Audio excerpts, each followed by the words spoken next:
Dis Pinksterweek.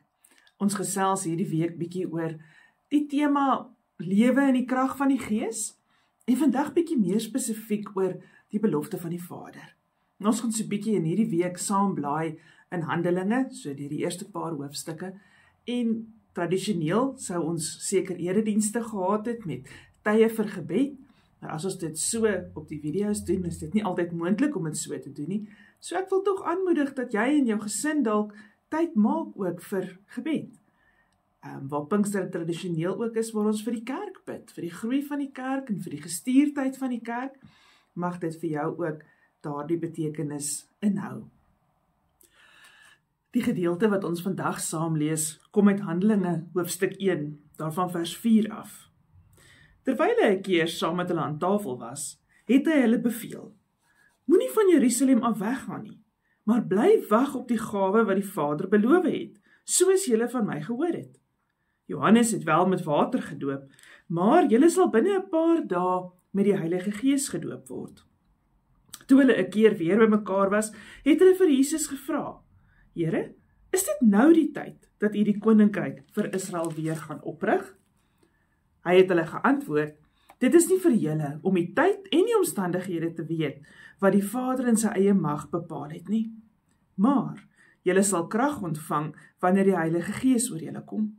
En julle sal my getuies wees in Jerusalem, sowel as in die hele Judea en in Samaria en tot in die uithoeke van die wêreld. As ons die teks saam gelees het, kom ons sluit ons oë vir 'n paar oomblikke en ons bid ook saam. Here, ons kom in hierdie dag, hierdie maandag van Pinksterweek, met 'n verwagting. U het vir die disippels gesê, beloof dat die Vader vir hulle die Gees stuur. Here, en ons is oortuig dat dit nie net vir die disippels was nie. Dis 'n belofte vir elkeen van ons, vandag nog. Here, en daarom kan ons kom bid, o Heilige Gees, kom vul ons vandag, elke dag. Here, soos net U dit kan doen. Net die Gees van God, Here, wat in ons kom. Here, kom maak ons vol. Kom maak ons nuut. Kom gee vir ons krag om die werk wat U vir ons op hierdie aarde het, te doen, omdat ons gees vervuld is, gedoop is met die Heilige Gees, en dit in U naam kan doen. Amen. As iemand vandag vir jou sê, ek het 'n geskenk vir jou, dit sal jou lewe verander, dan gaan ons nogal 'n bietjie luister, ons sal nuuskierig wees. Jesus het voor sy hemelvaart net dit vir die disippels gesê. Hy het vir hulle gesê, moenie weggaan uit Jerusalem nie, wag vir die belofte van die Vader. 'n Belofte wat nie net vir hulle sou verander nie, maar die hele wêreld. En daardie belofte is nie verby nie. Dit geld vandag nog. Dit geld vir jou, maar dit geld ook vir my. Kom ons kyk bietjie in hierdie paar verse, wat beteken hierdie belofte vir ons vandag? Ek dink die eerste ding wat ons moet raak sien, Jesus sê vir hulle, moenie van Jerusalem af weggaan nie, maar bly daar en wag op die belofte van die Vader. Wat beteken dit om te wag? In die samelewing waarin ek en jy vandag leef, is wag baie keer tydmors. Maar in God se wêreld, in die wêreld waar die Gees met ons werk, is wag baie keer 'n tydperk van voorbereiding. Wat moes die disippels leer? Wat moes hulle voorberei? Hulle kan nie die opdrag van God uitvoer sonder die krag van die Gees nie. En daarvoor moes hulle wag. Ons wag ook dikwels op die Gees. Ons wag op leiding.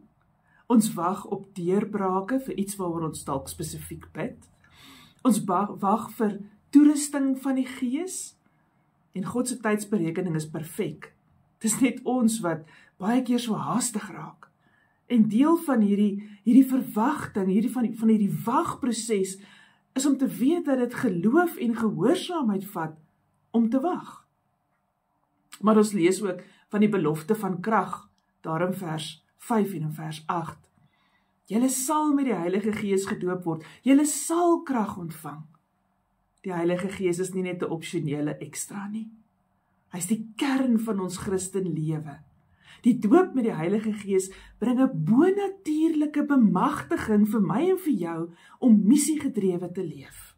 Dit beteken dat ons goed kan doen wat ons uit ons eie uit nooit sou kon doen nie, omdat dit die opdrag is wat die Here vir ons gee. Wat beteken hierdie krag? In Grieks is die woord dynamis. Hierdie krag is nie net blote emosionele opwinding nie. Dis God se krag vir jou, en nie net vir jou nie, in jou.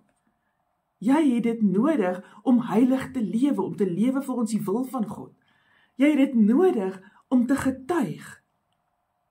Jy het die Gees van God nodig om die gawe van die Gees te ontvang en 'n deel van jou lewe te maak. Jy het die Gees se krag nodig om in die tye waarin ons leef vandag te kan volhard onder druk. Interessant dat die vroeë kerk nie 'n plan of 'n strategie gehad het nie. Hulle het die Gees gehad. En dit was genoeg. Wat is die doel van die Gees? Dis om getuies te wees volgens vers 8. En julle sal my getuies wees tot in die uithoeke van die wêreld. Die Gees kom en hy het 'n missie, maar dis nie net 'n persoonlike ervaring nie. Dis nie net 'n ek-ervaring nie. Dis 'n kerkervaring. Dis 'n gemeenskapservaring. Christus word nie net aan my bekend gemaak nie, maar dit kom vra ook van my dat ek sal getuie wees. Beteken dit nou ek moet 'n predikant wees? Nee, dit hoef nie. Dit beteken dood eenvoudig dat jy sal getuig van dit wat jy beleef, dit wat jy ervaar in jou geloof, daar waar jy by die skool is, by die werk is, op die sportveld is, waar jy ook al besig is.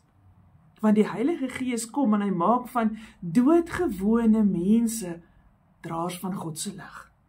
Dis wat die Gees met my en jou doen. Wat vra hierdie woord van jou vandag? Ek dink in die eerste plek, kom vra dit die vraag, is jy bereid om te wag en gehoorsaam te wees? Al voel dit vir jou of daar niks gebeur nie. Want wag is nie passief nie. Dis verwagtend. Wat gaan die Here hier laat gebeur? Dis nie net sit en wag soos vir 'n bus nie. Die tweede vraag is, het jy die krag van die Gees ontvang? Miskien is jy onseker daaroor vandag. So baie mense sê, nee, ek weet nie. As jy jouself 'n kind van die Here noem, dan het jy die Gees van God. Dan is hy in jou, dan het hy jou vervul, maar dis nie 'n eenmalige gebeurtenis nie. Dit gebeur keer op keer, dag na dag, dalk meer as een keer op 'n dag. Elke keer wanneer die Here met ons 'n pad wil stap, wanneer hy ons wil gebruik vir iets, wanneer hy ons wil herinner aan iets, of dit heiligmaking is, of dit getuienis is, dan werk die Gees in ons, want hy is binne in ons. Ons het die Gees. Ons het nodig om te luister na die Gees en lewenslang saam met die Gees te wandel. Die derde vraagie waarmee ons afsluit vandag, is jy 'n getuie? Vir wie is jy 'n getuie? Miskien moet ons vandag vir die Here vra om vir ons te wys wie ons sendingveld is. Wie is dit wat hy wil hê jy mee moet gesels? Of mee moet saamleef? Vir wie moet jy sy hande en voete wees? Waar moet jy getuig? Waar moet jy Christus vir mense wees? En hulle nie net vertel nie. Mag dit in hierdie Pinkstertyd ook deel van jou gebed wees. Nie net gebed vir die kerk nie, maar ook vir jou wat deel is van God se kerk. Want ek en jy is die kerk. Dis ons opdrag om God se woord te verkondig. Kom ons bid saam. Here Jesus, U het gesê ons moet wag vir die belofte van die Vader, die Heilige Gees. Here, ons wil nie probeer leef of werk vir U sonder die krag van die Gees nie. Ag Here, kom vul weer ons harte, doop ons met U vuur. Laat ons getuig soos mense wat U werklik ken, wat U teenwoordigheid dra. Here, ons wil vandag saam met die disippels van destyds sê, ons wag, gehoorsaam, ons glo en ons ontvang. Dankie vir daardie genade, Here, dat ons U Gees kan ontvang en dat U in ons en by ons is elke tree van elke dag. Here, maak ons net meer bewus van U Gees en meer gehoorsaam. Amen.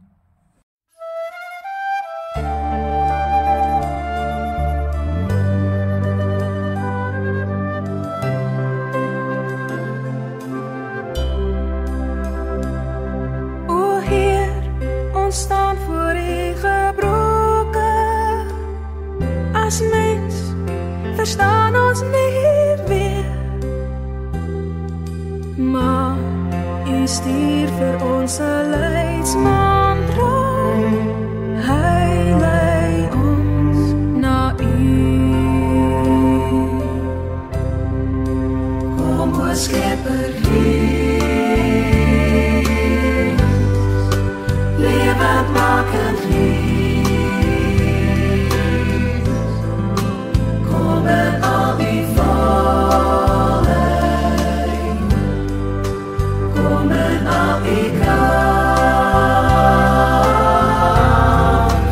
lei my in die waarheid, leer my van die siel, wees U ook my trooster,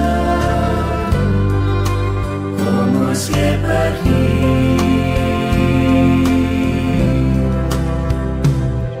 O Heer, ons staan voor U gebroken, as mens verstaan ons nie meer,